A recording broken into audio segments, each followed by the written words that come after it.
आपके इस क्षेत्र के मशहूर खलनायक श्री रामचंद्र पधार रहे हैं।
अबे हाय सरवा, अगर हमरे काम में डिस्टर्ब किया ना तो महतारी की दूध की कसम में साले काट कर फेंक दूंगा।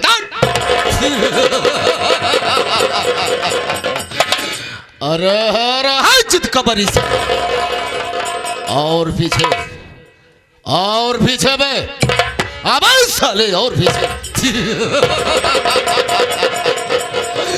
ओ माय गॉड, हराम खोल लापता।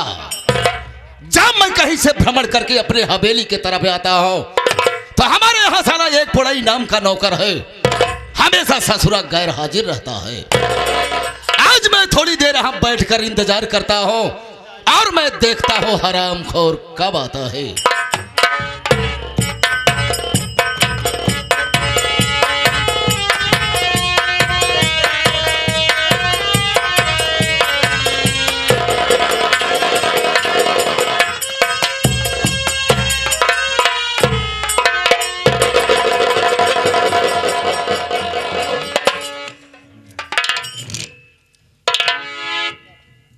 बाबू साहब जय शंकर। जय शंकर जय शंकर। यह बता रहे, सबसे पहले यहाँ किसे आना चाहिए और तू क्यों लेट हो गया, क्या बात है रे? आप भली भांति जाना थे। हाँ। आपके यहाँ से मुझे कभी फुर्सत नहीं मिलती है। जी हाँ। मुझे थोड़ा मौका मिला, हाँ। मैं चला गया अपने घर। हाँ। जब घर पहुंचा तो मैं तुरंत नहाया धोया, उसके बाद झाड़ बारा। सारे नहीं तो गंदी नाली के कीड़े साले, ये गोली मुंह में चपाई दूंगा ना तो आगे कम पीछे बहुत बड़ा होल हो जाएगा।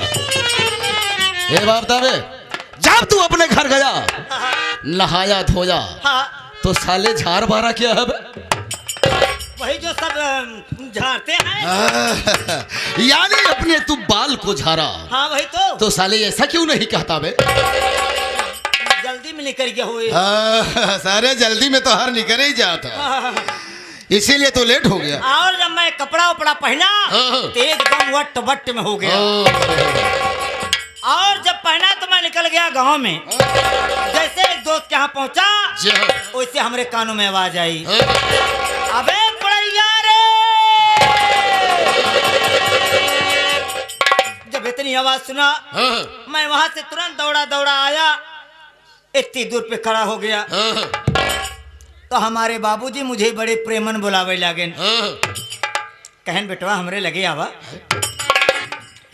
अरे हुआ किस चौका था, बाहर का देखा था, हमारी ओर देखा। क्यों बे साले तू मेरे तरफ इशारा कर रहा है? साले मैं तेरा बेटा दिखाई दे रहा हूँ। फिर बे आपको थोड़ी ने कहा था ही ऐसे हम खड़ा रहे, ऐसे हमारे बाबू हमका ऐसे बुलावत रहन। यानी तू अपने पिताजी के बगल में खड़ा हुआ था। यानी तेरे पिता तुम्हें इशारा करके बुला रहे थे। तो साले ऐसा क्यों नहीं कहता बे? वही तो बतावत ही। अच्छा अच्छा बता बता। हमारे बाबू थोड़ा पारा हाई हुई गया। गरम मिजाज के थे। थोड़ा गुस्से में कहने लगे, क्यों बे नालायक बदतमीज, अबे उधर क्या देखता है गैंडे, नालायक, कुत्ते की औलाद।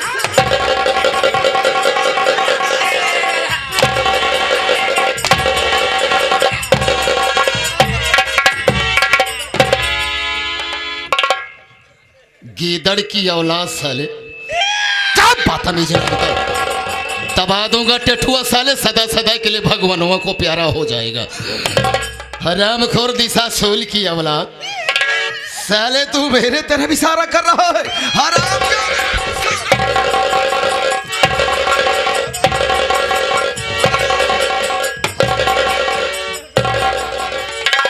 क्या बदतमीज नहीं, काट कर साले फेंक दूंगा।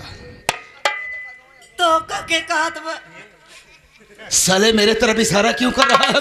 ऐसे हम खड़ा रहे, ओह, ऐसे हमारे बाबू। यानी तू अपने पिताजी के बगल में खड़ा हुआ था, यानी तेरे पिताजी तुझे इशारे करके बुला रहे थे। तो साले ऐसा क्यों नहीं कहता बे? यह तो समझावत है। अच्छा चल ठीक है ठीक है, अच्छा आगे बता क्या हुआ? हमारे बाबू थोड़ा और पह रहा ही हो गया। कहा लगन गधे की औलाद, खच्चर, कुतिया का पिल्ला। अबे साले जूता निकालूं क्या बे?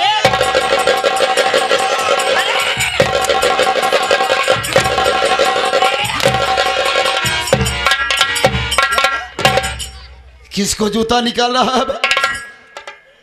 हमारे बाबू हमका बड़े निकाल रहे। क्या कहा? हाँ, तू अपने पिताजी की बात कर रहा है? हाँ। तो साला ऐसा क्यों नहीं कहा बे? वह तो समझावत है। अच्छा चल साले ठीक है, अच्छा आगे बता फिर क्या हुआ? हमारे बाबूजी कहे लगे हाँ। क्यों बे साले, तेरा विवाह हो गया तुझको मालूम नहीं? तब हम सोचे रा रा रा रा रा रा रा रा रा घरा में आई जाई देखी तो मोट का बड़ी कसिल्ली से बैठी रही। हम आई जाई देखी, लेकिन हम समझत रहे कौनो रिश्तेदार आए के बैठा बा। हम सोचे हमारे बाबू को सड़ुआइन वड़ुआइन होए, लेकिन ऐसे दुआरे झल गई खटिया रही। हम वहीं गए उलर, जब हम गए उलर तितन में आ गई हमारे भौजो। तोहार भौजो आएगी? हाँ, यानी तोहार भौजी आएगी? हाँ हाँ हाँ। फिर क्या हुआ बे? ऐसे हम ऊपर मुड़ के सोवा रहे, हम तन से ऐसे खटिया पर उठौबे तो ऐसे उठाए थे, हम ऊपर मुड़ के सोवा रहे, लागे ही ले। जब हम लागे ही ले हमारा आँख खुल गई तो हम तुरंत समझ गए कि जब सन 2012 में भूकंप आवे वाला रहा, जहाँ सन 2022 में आएगा का वही तुरंत करवटिया फेरे देखा था तो हमारे भौजी। अबे साले मैं तेरा भौजी दिखाई दे रहा हूँ? ऐसे जब करवटिया फेरे तो हम हमारे भौजी। तो साले तेरा हाथ पैर कहाँ जाता है बे? अब न जाए कौन? पता नहीं क्या नहीं जाएगा बे? हमारा हाथ हवा। हाँ तो साले हाथ अपना कंट्रोल में कर। हाँ, अब करब क्या करेगा बे? वह कंट्रोल। हाँ साले हाथ। हाथ। हाँ हाँ फिर बता क्या हुआ? वह तुरंत कहे घबरा जिन, अब भाई तो का हम ले चली थे बताई था। वह तुरंत हमका कोरा में उठा लेके दौड़ी दौड़ी गई, दोबारा खोल के हमका घर में ढकेल दे। अब का बताई, माघ पूछ ठंडी का महीना, लेकिन जब वो का देखे तो डर कमारी एकदम पसीना पसीना हो गई। जाड़ा में सारे पसीना होता है। हम कहे का करी कहाँ जाई, हमका कुछ ना सुझान। हम लपस खटिया के नीचे घुसुर गए, वहीं से मूड़ी निकाल के देखा था तब वैसे खटिया पे सोए मोय दोय। वही तुरंत खटिया के बहरे निकले, लागे के कपड़ा उतारे, एकदम चड्ढी पे हो गई, लेकिन तब पसीना ना पटा। तब हम कहे का करी, वह तुरंत कबारा खोले निकल गए समार में। जब लगा पुरवैया का हवा बहाई, जसत पसीना झुरान, तो हम लागे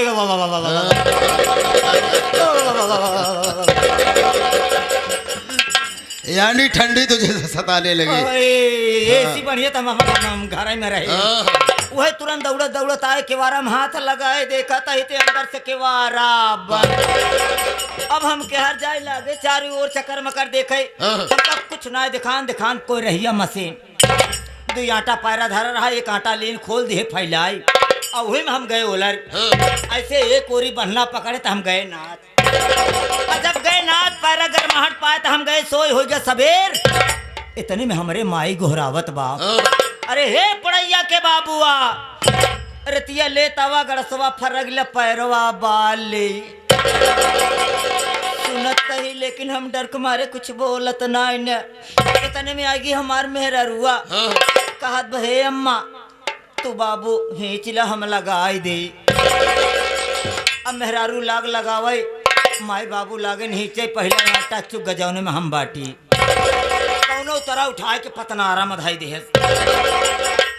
बरबाहट ठेलत भाई पर निशान हो तब तो घुसुरे उहिम तो हम हो बाटी लेकिन हम डर के मारे बोलत ना इतने मेहरुआ गुस्सा आएगी ऐसे मसीनिया का मुड़िया पकड़े एकाए हथवा हटवा लगी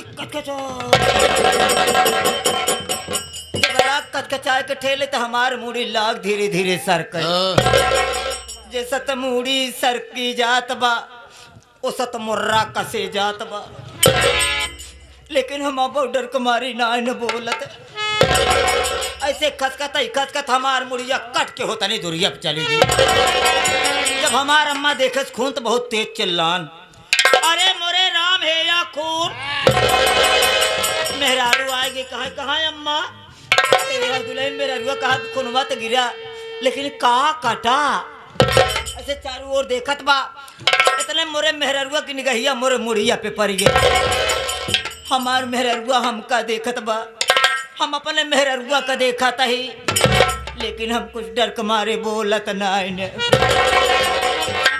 ऐसे रोवत रोवत गए मुड़िया उठाए से लेके बैठी गोदिया में हमारे मुड़वा पे मारे से चढ़ से हमारा अखिया खुल गए पट से कतौ खड़ी ना भे दौड़ते थे चली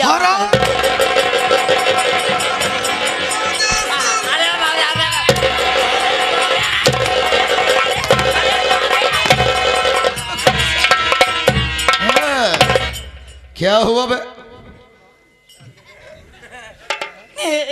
पता नहीं तो एने करे सार का मुड़िया कटिए हाँ और जब मुड़िया कट गए तो अपने मेहरुआ के देखा था हाँ एने कर मेहरुआ ये नहीं देखा था हरा बखोर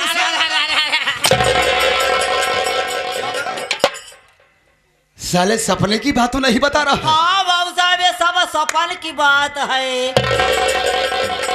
अभी तो मैं सोचने लगा साथियों मशीन का गाला कितना छोटा होता है और इसका साला पूरा धज पार हो गया गर्दन साले का कट गया तभी तो मैं सोचने लगा साथियों कि साला कैसी बात बता रहा है मैं तेरी बात को समझ गया यानी तू बुढ़ाई बेटा सपने की बात कर रहा था हो तो साले ऐसा क्यों नहीं बताया पहले में आप तो कहन है आप तो पूछे हैं क्यों लेट हो गया लेट का कारण यही सपने वाली बात बताना शुरू कर दिया सपना देख रहा था लेकिन बेटा फोड़े समय को देखते हुए काम करना है बेटा और एक काम कर बे तुझे लेट आने का सजा मिलेगा ऐसी सजा बस तेरे लिए कीमत ना सजा है जितने हमारे नौजवान भाई काफी संख्या में जुटे हुए हैं और जितनी हमारी माताएं एवं बहनें बैठी हुई हैं सबको पहले मेरा इंट्रोडक्शन दे दे बेटा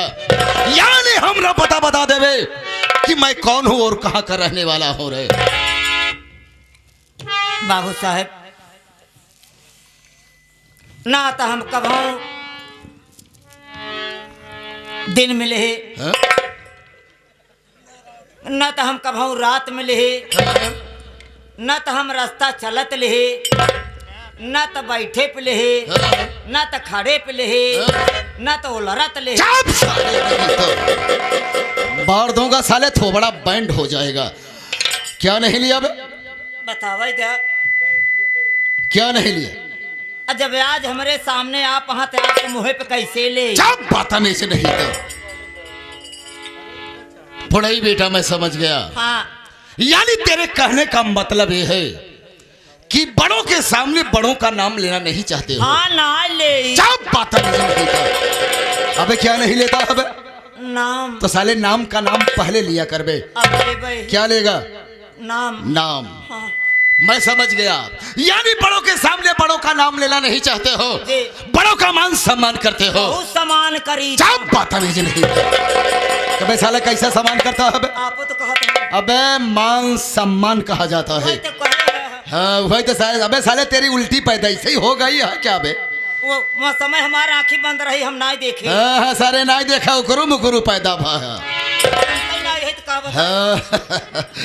तुम मेरा नाम नहीं लेना चाहते हो? हाँ ना ले। एक काम कर बे, जाकर वहां उस कॉर्नर पे बैठ जा। यहाँ? जी हाँ। देखा सार के लैटरिंग करे बैठा रहा, बाथरूम में घुसा हुआ है साला। अबे इस तरह से नहीं रे। तब कैसे? जिस तरह से भगवान श्री रामचंद्र के सामने बजरंग बली आसन मारकर बैठते हैं, उस तरह से बैठ जा बेटा। अच्छा पहले कहा ना बताया।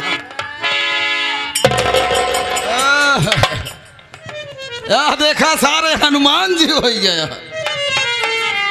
अबे इस तरह से नहीं रे, जिस तरह से भगवान श्री रामचंद्र के सामने बजरंग बली आसन मारकर बैठते हैं और उनके भक्ति में लीन हो जाते हैं, उस तरह से बैठ जा बेटा। कैसे कहा ना बताया।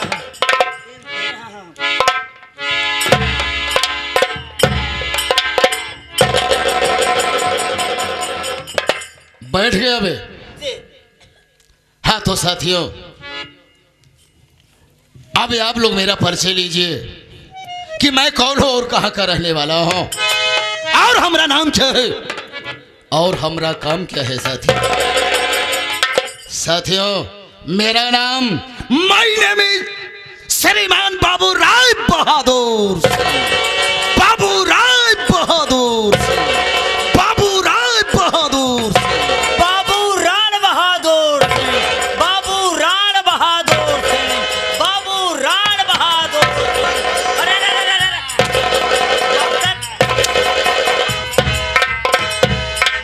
बाबू राण बहादुर सिंह। आप तो कहते हैं। अबे साले यही मैं कह रहा हूँ। क्या कहा है? अबे मैं कह रहा हूँ बाबू राय बहादुर सिंह। बाबू राय बहादुर सिंह। बाबू राय बहादुर सिंह। आगरा वाला पेठा खा लिया।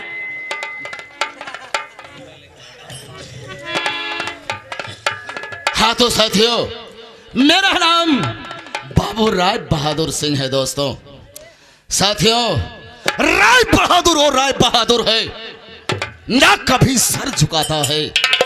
बगावत है किया जिसने, वो ससुरा मौत के घाट जाता है। उठे जिसमें नजर राय बहादुर सिंह की, माना कि जैसे बादल गड़गड़ात बा। अरे अरे सरवा तरे खुनवा बदे ये राइफल की गोलियां तड़फड़ात बा। साथियों मौत से दुनिया डरती है, मौत से दुनिया डरती है, मौत हमसे डरती है। गरीबों का खून हमारे गाड़ी में पेट्रोल बनकर बहती है।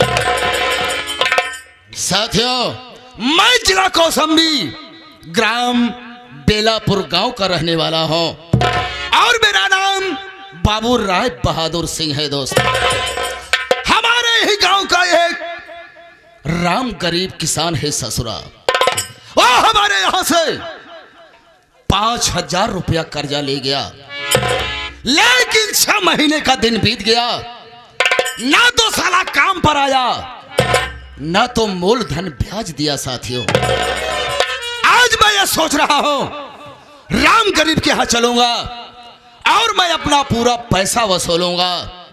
अगर मेरा पैसा दिया तो ठीक है, नहीं तो मारते मारते साले की चमड़ी उधेल लूंगा।